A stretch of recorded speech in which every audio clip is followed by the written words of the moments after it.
All right. And for our final installment, we have cellular respiration and fermentation. So, where do we even start? Where do we start with this? Okay, so if the goal of photosynthesis is to take solar energy and store it as chemical energy. So initially, right, that first step, the light reactions are kind of capturing that energy and sticking it into some ATP and some NADPH. Those are just shuttles of electrons and energy, okay? And then transforming that by the Calvin cycle into, a sort of more long-term storage solution, glucose, and then using that glucose for all kinds of things, for actual energy use within the plant, right? For storage, for building, plant tissues, whatever. Okay. The goal of cellular respiration then is to take that stored energy, that chemical energy, that potential energy in the form of chemical energy, which we call food, right? And turn that back into ATP essentially, right? Take that energy and convert it into ATP to be used for all kinds of cellular work, okay? So a few things that are super important. One of them is a lot of people sort of erroneously get this idea that plants do photosynthesis, animals do cellular respiration. But in reality, the vast majority of eukaryotes, not all eukaryotes, but the vast majority of eukaryotes do cellular respiration, including plants. Okay. So once the plants have produced the sugar, they still need to use that energy, at least partly, right, to do all kinds of activities, right, to do things in their cells. Yeah. Plants have needs too. Okay. And so plants also do cellular respiration. This is why in the cell chapter, right, I was very clear to tell you that if we're talking about plants and animals as our two examples of eukaryotes, it's important to realize that plant cells have both chloroplasts and mitochondria. Okay, so that's important.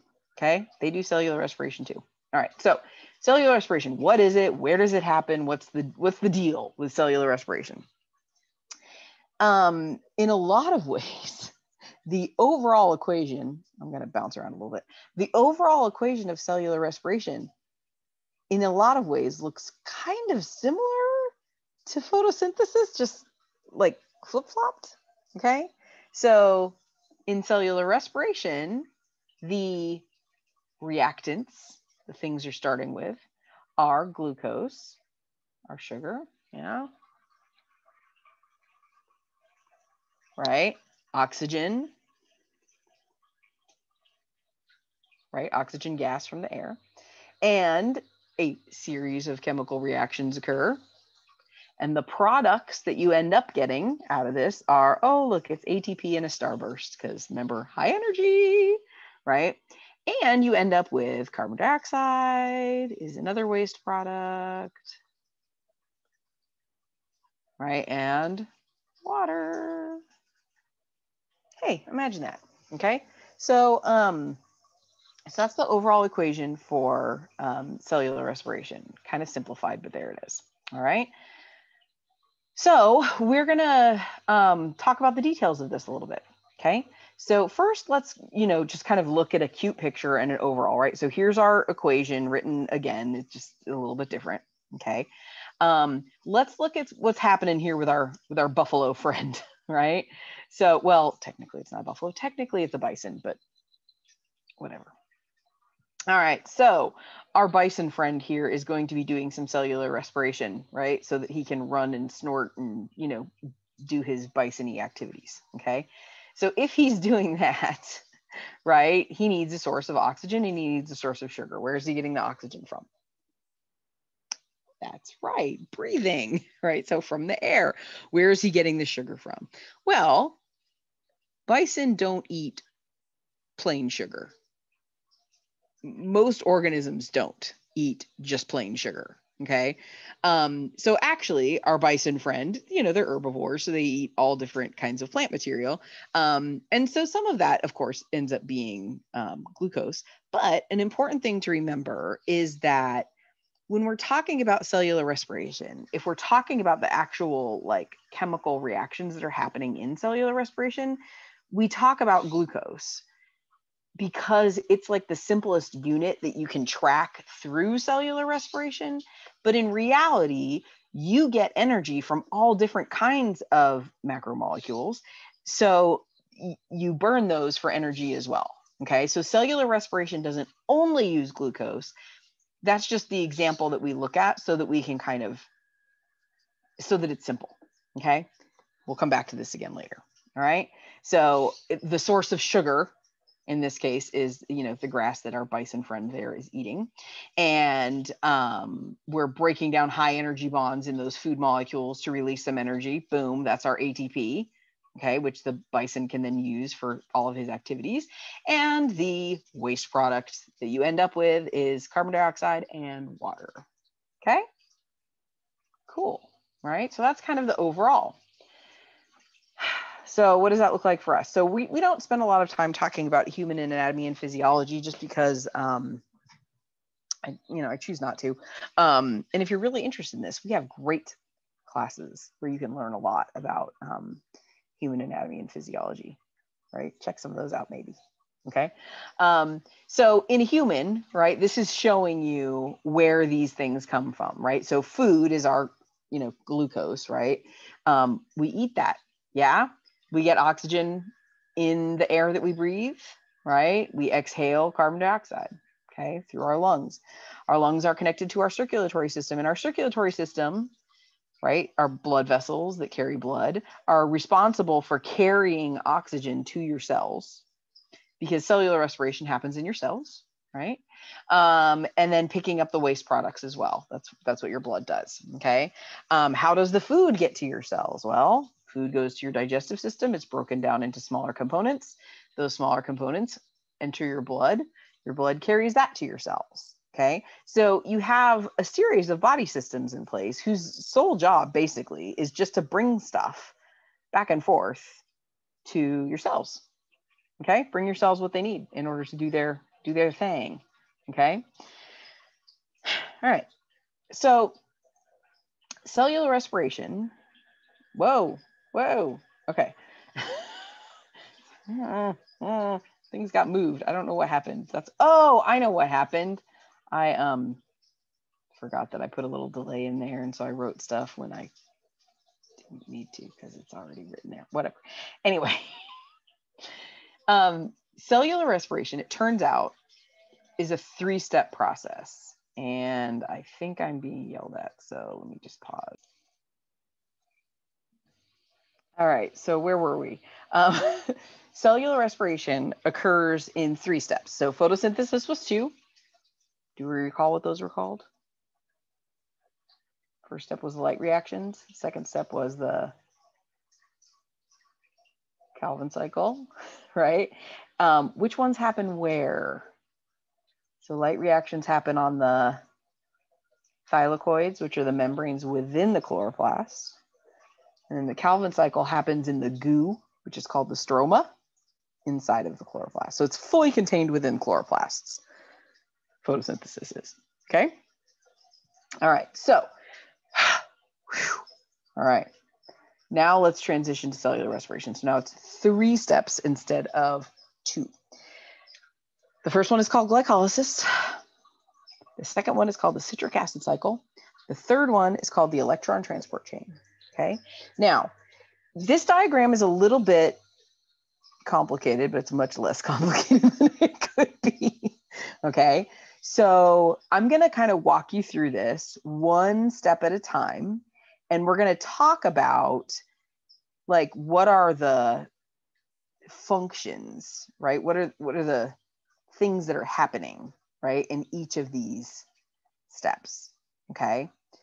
All right, so glycolysis, you will notice, happens outside of the mitochondrion. So here's our like shadowy sort of background image of a mitochondrion. right? Glycolysis happens outside of that. So glycolysis does not depend on the presence of an organelle at all, right? Glycolysis just happens in the cytosol. Technically, we wouldn't say cytoplasm because remember, cytoplasm means the goo plus the organelles and whatever. Okay, so glycolysis just happens inside the goo of a cell. Okay, so no organelles are necessary for this. This will be important later.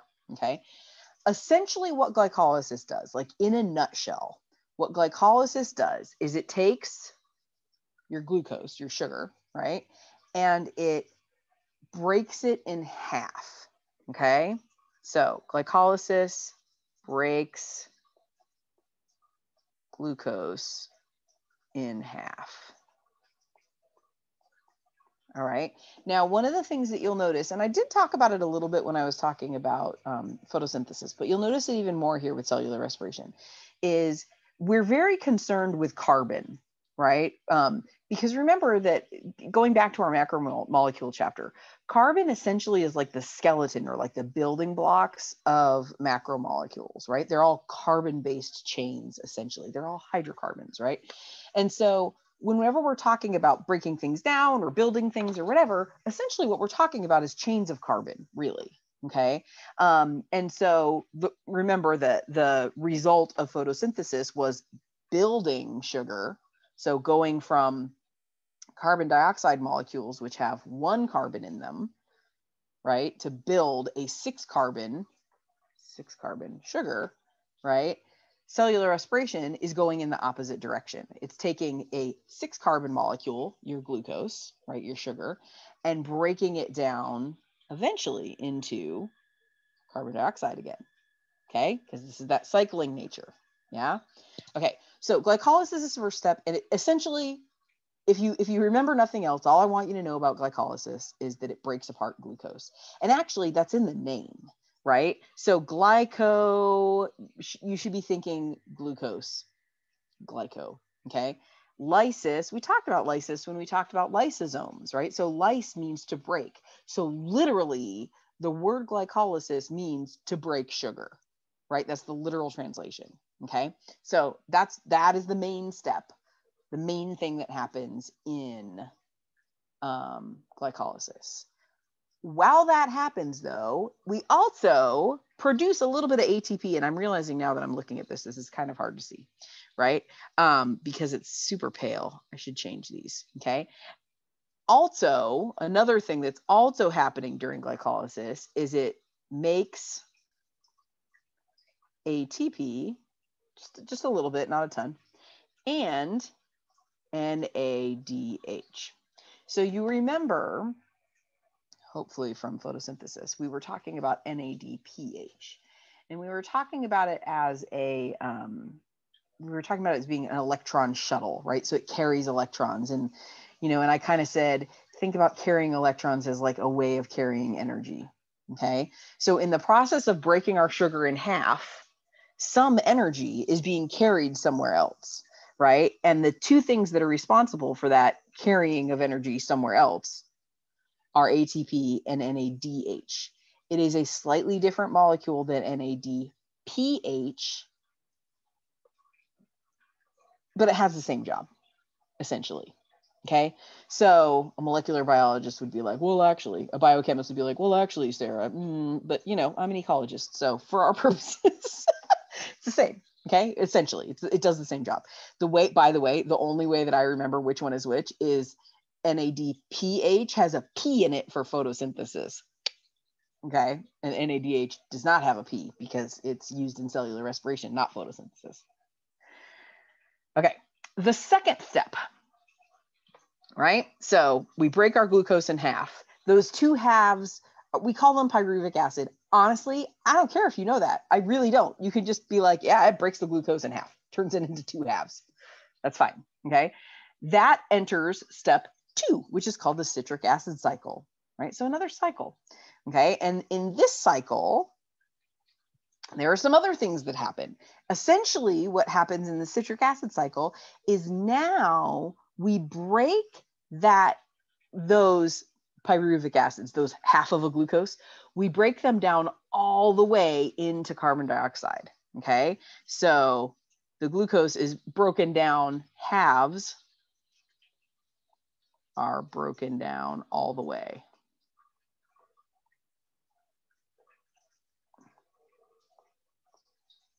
Right? So you will notice, look at this. Ooh, look, there's a little arrow. Right? So here's where the carbon started, went into glycolysis.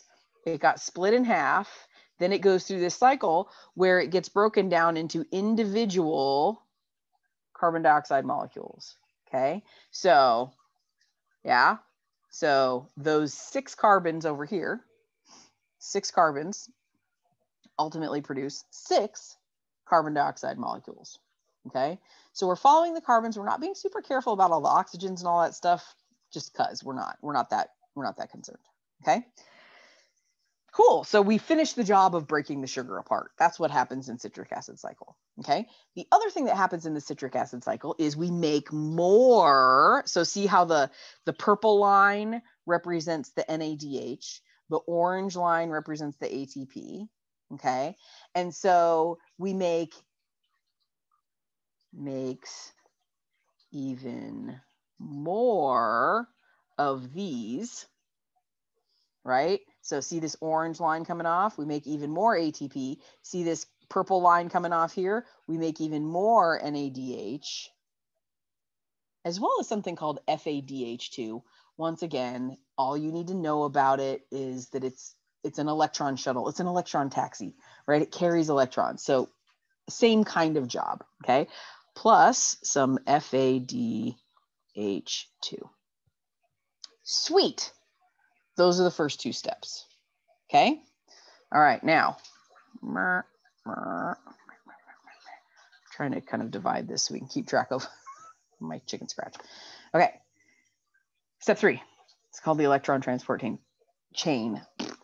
Step 3 is actually my favorite. It's quite elegant. If you like look at how it's happening, it's really, it's kind of lovely. But I want to freak you guys out, so I'm not going to show it to you. Okay. Notice, oh, by the way, I almost forgot to say, notice that the citric acid cycle does happen in mitochondria, right? So, yeah. So the last 2 steps, steps 2 and 3, need to have mitochondria in order for those to happen. Okay. They can't happen in the cytoplasm like glycolysis can. Okay. All right. So what's happening in step 3? Well, our glucose has been completely broken down, right? Our sugar from our food has been converted to carbon dioxide and has been exhaled. So that is out of the story now. It is gone, right? You turned your food into carbon dioxide that you're exhaling. There's something I ate a little while ago. There's something else I ate a little while ago. Crazy, right? Okay.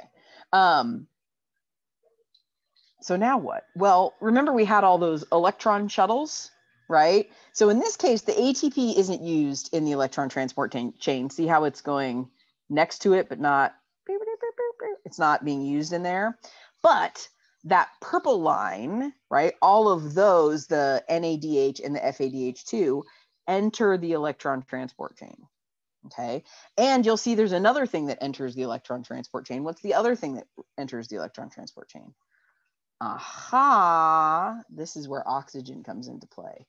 So you're not even using, when your cells are doing cellular respiration, they're not even using oxygen until step 3. Oxygen doesn't matter until step 3. It doesn't. It's not used. It's not necessary, right? So one of the things that I hope that you kind of get out of this stuff, right, is just a little bit sort of deeper understanding and a little bit of maybe curiosity about things that you think you know. Okay. So for example, right, at the beginning of the semester, when we first started doing organism of the day, not day, week, whatever, right? And I was like, you know, what kingdom is this in, right? And the armadillo. And you're like, oh, it's an animal. How do you know? Because it's an animal. Because I know, right? Well, why do you know? Yeah. And I think that that's a really important thing to think about, right? As a good critical thinker and as somebody who's really like questioning, right? What being skeptical, right? Being sort of questioning and really analyzing, well, how do I know that? Why do I know that? What, right? Don't just assume that you know, but like, well, why do I know? Well, in the case of the armadillo, we know it's an animal because it it's large, it moves around, and it consumes food. And those things all together equal animal. Okay. Yeah. So I really want you to kind of like interrogate your own thoughts, I guess, right? Think about why you need to know them. Okay. Why am I talking about armadillos again? Well, let's go back to oxygen, right? One of the things that a lot of people, their sort of knee-jerk response when I say, what are the characteristics of life? So this is also back to chapter 1. People are like, oh, cells, living things are made of cells and they reproduce and da da da da. And one of the things when I ask this in class that always comes up is people say, oh, they need air, they need oxygen to breathe, right? Turns out that's not true at all, right? There are a ton of living things that don't need oxygen at all, right? Our atmosphere on this planet didn't have any oxygen for like the first half. Well, I shouldn't say didn't have any, had very little, very little oxygen for the first, half of the time that life existed, right? Not quite half, but you get the idea. Yeah. So not all living things need oxygen, right? So why do you need oxygen? Why do you need oxygen? Because I need it to breathe. But well, that's not the reason, right? The breathing is to deliver oxygen to your cells. But why do you need it, right? So that's what we're going to talk about, right? So why do you need oxygen? Well, the reason that you need oxygen is because oxygen plays a role in this last step of cellular respiration, the electron transport chain, okay? And the reason that oxygen is important for that is that it provides a way, and I'm not going to get into the details, of capturing the energy from those shuttles and converting that energy into ATP. Okay, so we're not going to talk about how it happens. We're just going to say that it does. Okay, so if oxygen is not present, you can't do this step, which means that all the energy from that sugar, right, all the energy that was in this sugar got captured as NADH and FADH2, but then it's just stuck there, right? It can't be used to make ATP. Okay, so the reason that you need oxygen is oxygen sort of drives that process of converting, of taking the energy out of the NADH2 and storing that energy as ATP, which we already know is our energy. Okay, along the way, that oxygen gets converted into water, which should remind you a little bit of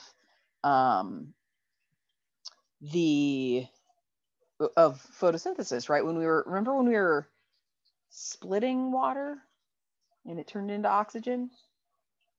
Okay, so in this case, our oxygen is being converted into water. Okay, so when you inhale oxygen and you exhale carbon dioxide, those two things actually aren't really related, right? The carbon dioxide is a product of glycolysis in the citric acid cycle.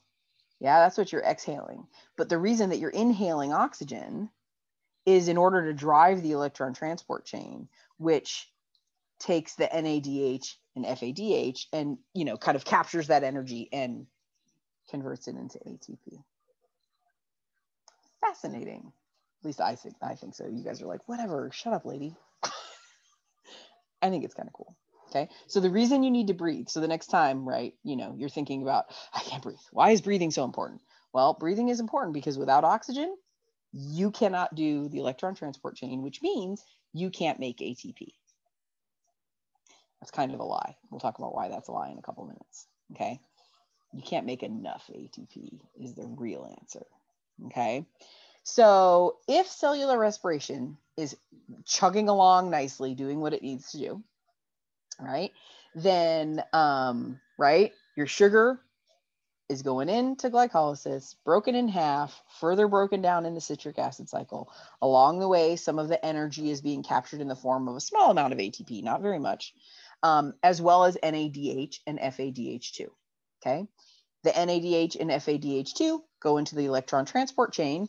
Oxygen is inhaled, carried to your cells, right? Carried to the mitochondria, because this also happens in mitochondria, right?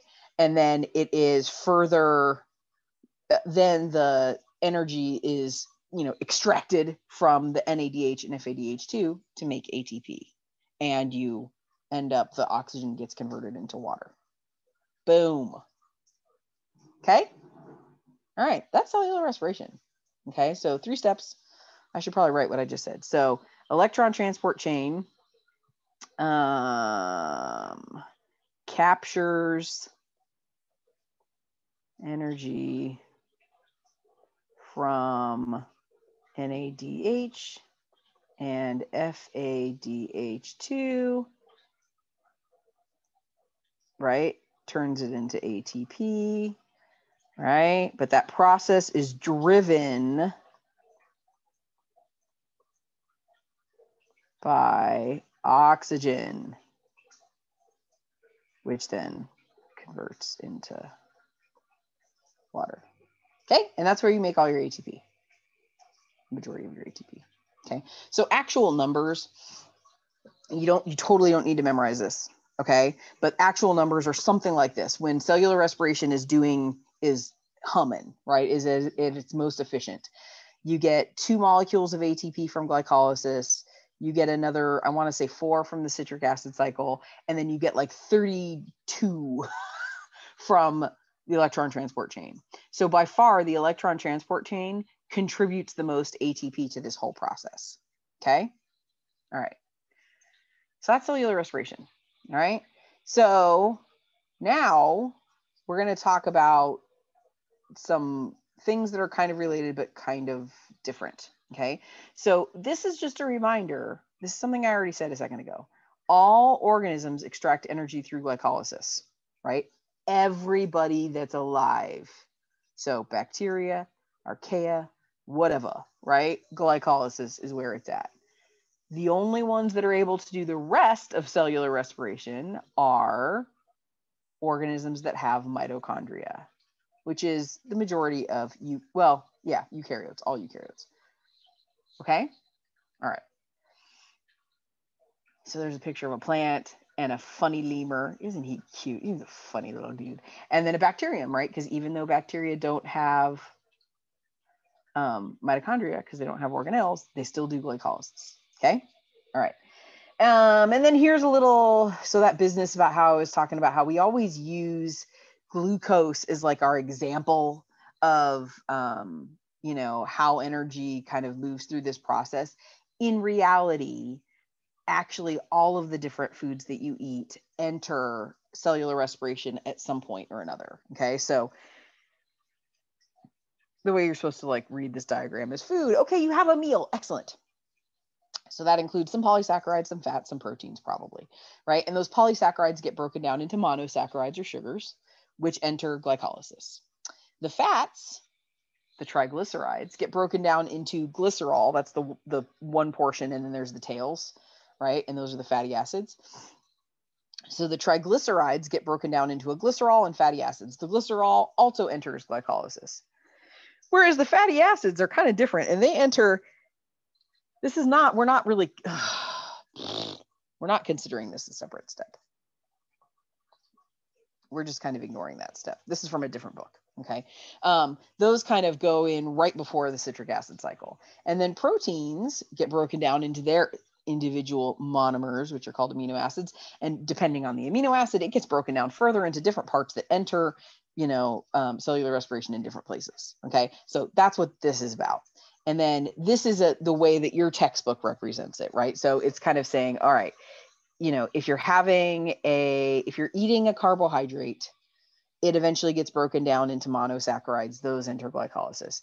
If you're eating, fat, those fatty acids enter, right there. And if you're eating proteins, that gets broken down into amino acids and they enter in various places. And once again, this is even like cleaner diagram that's saying, okay, right? So these are all the different kinds of foods that you eat.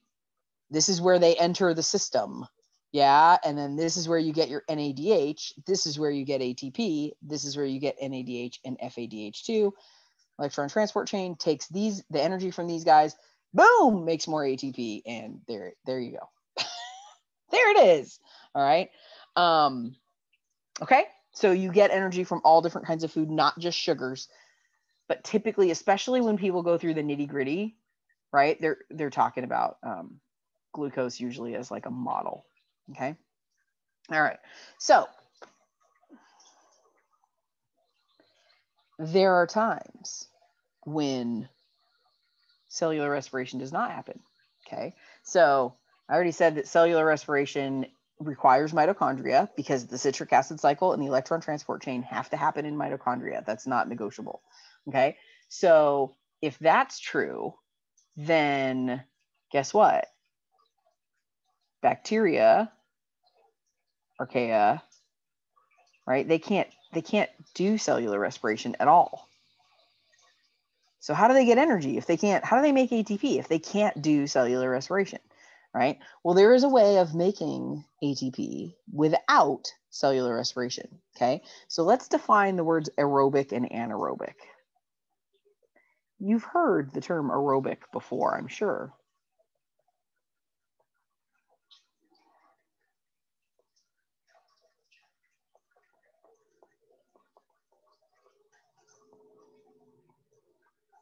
Okay, so aerobic, the word aerobic means with oxygen. So aerobic metabolism is metabolism where you're using oxygen. What is oxygen important for again? Remind me. Where is it used in this process? That's right, in the electron transport chain. Okay, so in order for cellular respiration to go to completion, you need to have oxygen present, right? So aerobic means with oxygen. So when you're doing aerobic activities, aerobic exercise, what are you doing? How do you know if you're doing an aerobic activity or not? You're huffing and puffing, right? So the way you know if you're doing an aerobic activity is your heart rate is up, you're breathing hard, right? Because you need to bring in a lot of oxygen for that, okay? The term anaerobic, an means without. So anaerobic literally means without oxygen, okay? So some organisms like bacteria, it's only possible for them to do an anaerobic method of ATP because they don't have mitochondria. So they can't do cellular respiration ever. Even if they wanted to, they couldn't because they don't have the necessary mechanism, okay? Turns out they don't need to, but we'll get to that in a sec. Okay. So when we are talking about anaerobic metabolism, right, or anaerobic production of ATP, we call that fermentation. Okay. So anaerobic.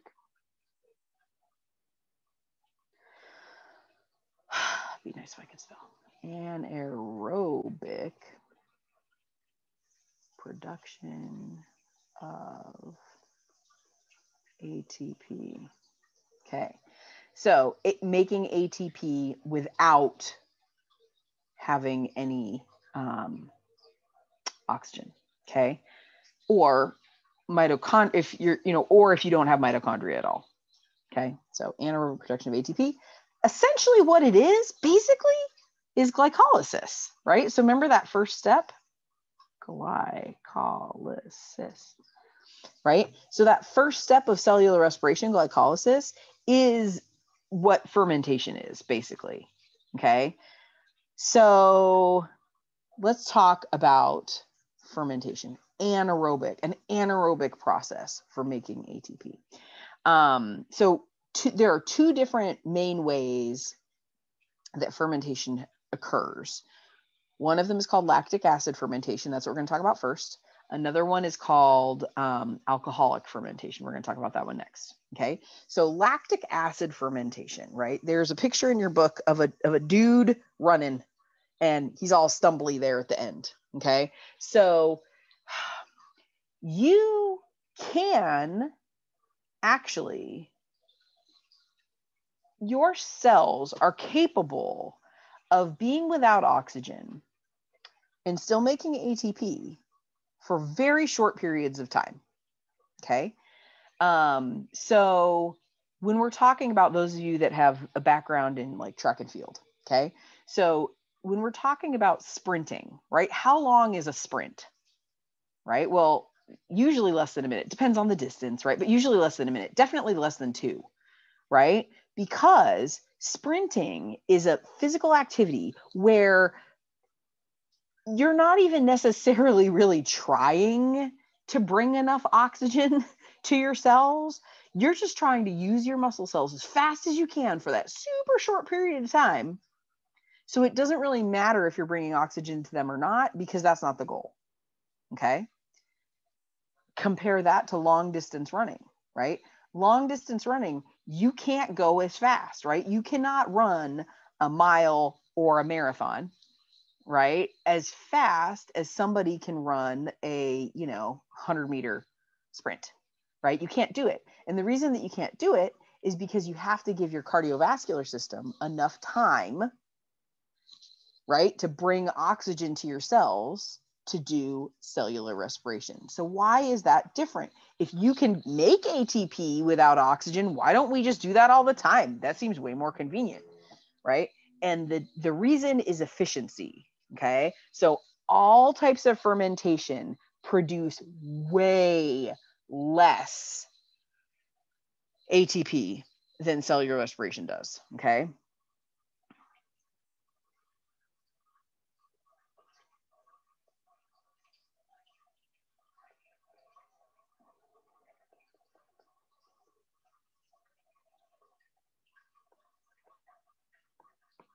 Okay. So as I said in the last slide, I think it was the last slide, if, cellular respiration is doing its job and really chugging along, it makes on average about 38 molecules of ATP per glucose, right? So for every glucose you consume, right, a round of cellular respiration makes 38 molecules of ATP. Fermentation makes 2. So for every glucose, you end up with 2 molecules of ATP. That is not anywhere close to the same amount, right? 2 compared to 38, like what? What? That's crazy. Yeah. So fermentation is way less efficient. So the reason that somebody can sprint for a short period of time is basically what you do is you put your cells into oxygen debt, right? So you make them go as fast as they can for a short period of time, but just at the point where they're like, we don't have enough ATP anymore to function, right? We've used it all up. Yeah. And we can't make any more fast enough because fermentation only gets us 2 measly little ATPs, right? Essentially the cells stop. They just shut down, right? They're like, no, we don't have enough ATP. Okay. So you can't keep that up for very long. Okay. So why is this guy stumbling? So the guy in this picture this is clearly a long distance run, right? They're on a city street. So probably a marathon or ultra marathon or something like that. Okay. So typically the way that long distance running works is, you're going fast. If you're an elite marathoner, if you're, me trying to run a 5K, you're like, there's old ladies walking faster than I'm jogging, but whatever. Right? But the idea is you want to finish it. It's a long distance. So you can't go full out the whole time, right? Okay. So oftentimes what marathoners do is, they're spending the whole race, chugging along, right? They're sort of maintaining their speed. So they're not, they don't want to crap out and just like fail in the middle of the race, right?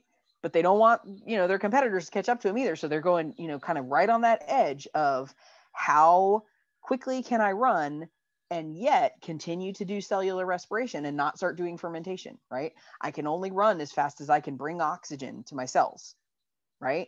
That's the goal of a distance runner. Okay. But then you reach the end of the race. And if you're a highly competitive marathoner, it's like, I need to shave off, 30 seconds or something. Cause that's how, how good you are, that amount of time difference matters, right? For me, it would be like, did I survive? Yay, success. Right. Okay. But if you're competitive, it's like, oh, I got to shave time, or I got to beat that guy, or, whatever. So, I got to reach my personal best. Right. So often what happens with marathoners is they see the end, right? And they're kind of calculating in their head, okay, I'm going to try to sprint.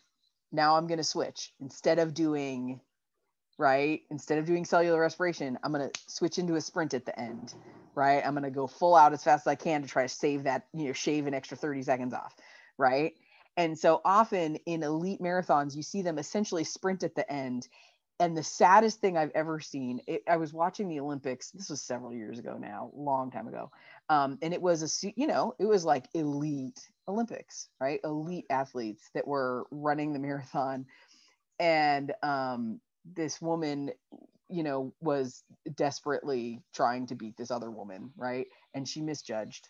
And it was awful because, the finish line was like right over there. And she literally just like, she was running. And then she just like, and she basically like fell over, and she didn't faint. Her muscles were like, oh no, but we don't have any more ATP. What? Right. So she misjudged. Right. And she basically like collapsed into a heap. And so you see this sometimes where it's like, oh yeah, he's collapsing here because he literally like used up all of his ATP in that last few seconds of the race, right? And now he's going to need to sit and breathe for a minute, right, to get enough oxygen to his cells before he can move again. Okay, so this is the type, lactic acid fermentation is the type of fermentation that our cells do when they are deprived of oxygen. Okay, so because you're doing a sprint or because you're suffocating, right? Or whatever, right? Whatever the reason is why you're not getting any oxygen. The reason that people can't survive very long without oxygen, right? The reason that people suffocate or drown or whatever is that there are certain cells in your body that have an incredibly fast metabolism, and they absolutely need oxygen to function. And if they do not get enough oxygen, they will not function. They will die, namely neurons, right? So the reason why you need oxygen is because your brain, your neurons, need oxygen in order to do cellular respiration. Your brain can't handle doing lactic acid fermentation for a while. Your muscles can, right? It hurts later because you get this buildup of acid, right? Of lactic acid. You get built up in your muscles, and that's not pleasant, right? But right, feel the burn. Okay. But there are cells in your body that they have such high energy requirements. They need so much ATP, they can't afford to do lactic acid fermentation because it doesn't make enough ATP, right? And so that's why humans need oxygen. You need oxygen so that you can do the electron transport chain. Because if you tried to survive doing only lactic acid fermentation without oxygen, right, our anaerobic process, it wouldn't make enough ATP to meet the needs of your nervous system. Okay. For other organisms, that's fine. It is no problem at all because they don't have very, extensive need for ATP. So another organism that does lactic acid fermentation, so here's human muscles, okay? But another organism that does lactic acid fermentation is bacteria, right? So bacteria also do lactic acid fermentation. And quite frankly, remember, bacteria can't do cellular respiration, so they always do lactic acid fermentation, right? And so, let's think about how this relates to us because, we're very human focused, as we should be, right? So here's a little picture of a bunch of foods that were processed, right? Processed foods by using certain bacteria to give that food a particular flavor, right?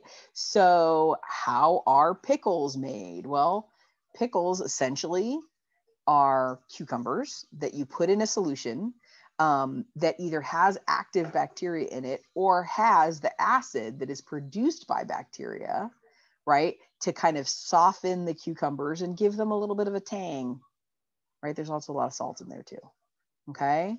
So pickles are produced by lactic acid fermentation. Olives are produced by lactic acid fermentation. Pepperoni, right? What gives cured meats that salty, kind of tangy, different than fresh flavor often is lactic acid fermentation. A lot of cheeses have lactic acid fermentation. Yogurt, right? There are bacteria that live in yogurt. And essentially what yogurt is, for that matter, what many dairy products are, is essentially rotting milk, but it's artful rotting. So it's not just like rotting like, ugh, it's getting nasty, but like, oh, it's the right kind of bacteria that are going to give it a delicious flavor, Yeah. So yogurt is just milk that has bacteria in it, but it has bacteria that do a lot of lactic acid fermentation, which makes it deliciously tangy, right? And that acid also denatures the proteins, and that's what makes yogurt kind of thick. Instead of being a liquid like milk, right? It gets kind of thick because we're denaturing the proteins because of the presence of acid, right? So biology, man, in food. Okay, so that's lactic acid fermentation. Another type of fermentation is alcoholic fermentation. Alcoholic fermentation essentially is the same as lactic acid fermentation in the sense that it is an anaerobic process that is basically just glycolysis happening over and over again. Okay, and it is also less efficient than cellular respiration, but it is done by different organisms. So yeast, instead of doing lactic acid fermentation, what yeast do is alcoholic fermentation. And so they, instead of producing lactic acid, produce alcohol, specifically ethanol and carbon dioxide. Okay, why do we care?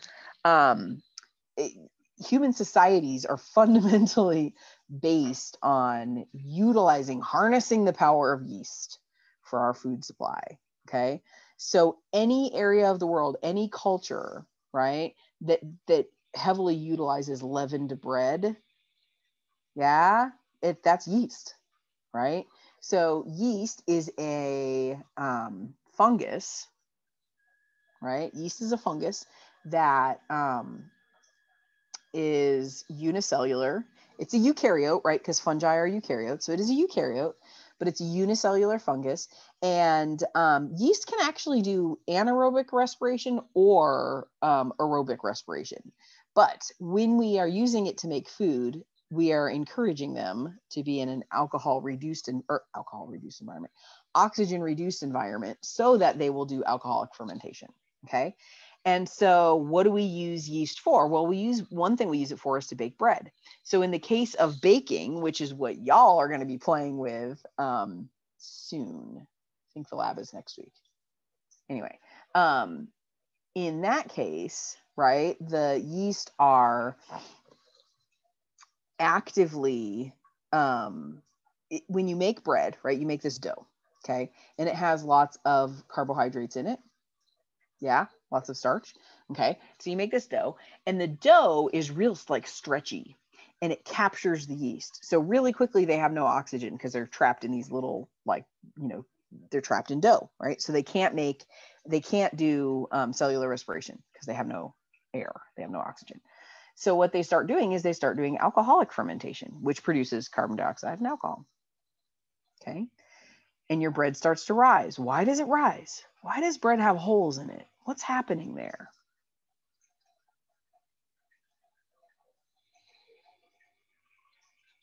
Right? So the yeast are basically, farting out carbon dioxide, yeah, as they're doing alcoholic fermentation. And that's what causes your dough to rise. That's what gives it that like bubble, right? Little holes in your bread are from the carbon dioxide. And then when you bake your bread, it burns off any alcohol that is produced. So alcohol, so you can't get drunk from eating too much bread because you've cooked all the alcohol off. Okay. Other times we use yeast where we're not so much concerned with the carbon dioxide, but what we're getting at is we're trying to get the alcohol out of it, right? So when you make beer or wine or any spirits, any kind of alcohol that humans consume, right, we're adding yeast to some source of carbohydrates. So in the case of beer, we're using grains as our source of sugar to feed the yeast. In wine, we're using some kind of fruit, usually grapes, but you can make wine out of anything that's sweet, really. Okay. Hard cider is you're using apples. Yeah. Mead is a drink that's produced when you get yeast to ferment honey. Right. Mead is it's interesting flavor. It's not my favorite. It's kind of like, oh, it's sweet. Anyway, whatever. Yeah. And if you're making hard liquor, right, if you're making rum or vodka or tequila or whiskey or whatever, right, then what you do is you distill the product that you've made by removing water from it. So you're concentrating the alcohol even more. Okay. Why are these so important? So, the way that human cultures were able to kind of transition from like a hunter-gatherer kind of setup to an agricultural setup is being able to have dependable, long-lasting food storage and food growth, right? So farmers can grow a bunch of grain, but then how do we make that grain palatable, right? Well, we make bread with it. Okay. Another big problem of, the early days of human civilization was clean water, right? Getting clean water. Yeah, we really don't. I don't think most of us really appreciate how fortunate we are to have clean water, in several rooms in your house. You just open a tap and there's water there, and it's clean. It's safe to drink. So for much of human history, actually, alcoholic beverages were safer to drink than water was, because water could be contaminated with all kinds of microbes and parasites and nasty, nasty things in it. But if you have beer or wine, the microbe that's growing in that is yeast. And so there aren't other microbes in there, at least not in abundance, not ones that make you sick, right? So back in the day, everybody drank beer or wine, even kids, right, in small quantities, because it was safer to drink than water was, right? So you're drinking stuff, that has alcohol in it, but at least it's got yeast in it. It doesn't have, giardia or whatever nasty, nasty things in it. Okay. So the discovery of anaerobic fermentation as a tool that humans could use to make food and beverages was really, really big thing for human civilizations, right? That allowed us to, kind of get more and more sophisticated. Okay. So that's fermentation. I don't know why this picture's still here. That should have been deleted. I didn't take it out. Anyway. Okay. How do photosynthesis and cellular respiration relate to each other? Okay. So this comes back to that idea of we need to appreciate the connectedness of this stuff, right? So photosynthesis, remember, photosynthesis uses these along with that to make these. And then cellular respiration uses this to make this, and the waste product is that, right? So we are cycling our chemicals. They're cycling, but our energy is flowing, right? Because every time you transfer from one form to another, you lose some, okay? This is the same idea, it's just a different image, right? So this idea of energy flow and chemical cycling, okay? All right, that little fox is so cute. Look at that little face, so cute. Anyway, notice also, not to belabor the point, but notice how there's a tree on the photosynthesis side and there's also a tree on the cellular respiration side. Plants do cellular respiration too. Don't forget. Don't forget. Okay? All right. That is all. I will stop now. Have a great week, you guys.